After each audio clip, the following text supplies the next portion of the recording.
road, groping his neck for news, tearing out sun-befallen pages of decline and fall, unconcerned with eminence. The street looked set to burst. Take it apart, the man mumbled, and watched the narrator recount it bick by bick. I shook my lead. It was the golden hour for streets like this all over the city.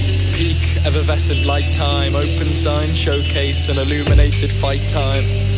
Before midnight, some stayed fastened to their seats, sheltering from the street's impending self-detonation. Doomswayers. But the man on the street knew where the real fun was happening. Out on the strip with the half in, half outers and door staff and bleary idiots. Out on the street's doorstep, theory became practice. The pavement a football pitch, a gastroturf playing field for the plastic and glass container carriers. But the problem with streets like this is there's too many bad poems in the way. You're so caught up with soliloquizing the moment at hand that you struggle to appreciate the sad drawl of it all. It's a familiar tale and one bound to be repeated in more bad poems for years to come.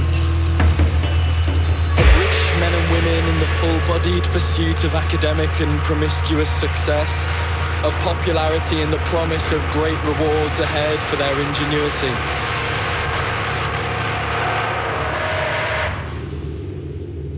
Seen somehow set apart from their peers.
Dentures. I am no fiction, he said, I am unmoved. There is no part of me remotely touched by your modern distress.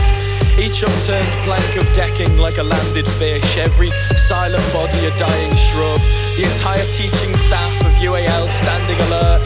These are a few of my favourite things. The street took a deep breath, but the man on the street was not listening to the silence. The silence was too loud, the soundlessness too guilty, like when all you can hear is aeroplanes.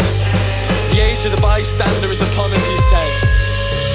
I bowed and shifted my weight. You imagine that everyone else will be losing less than you by not speaking up.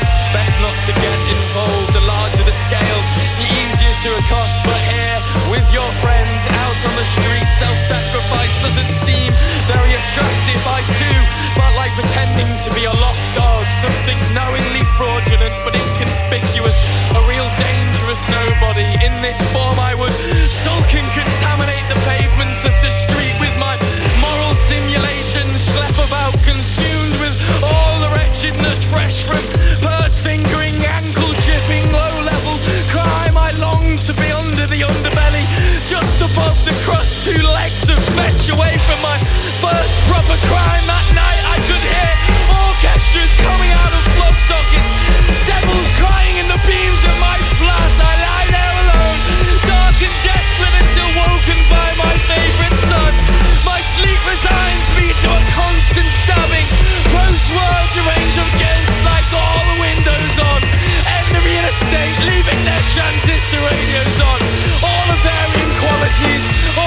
different volume.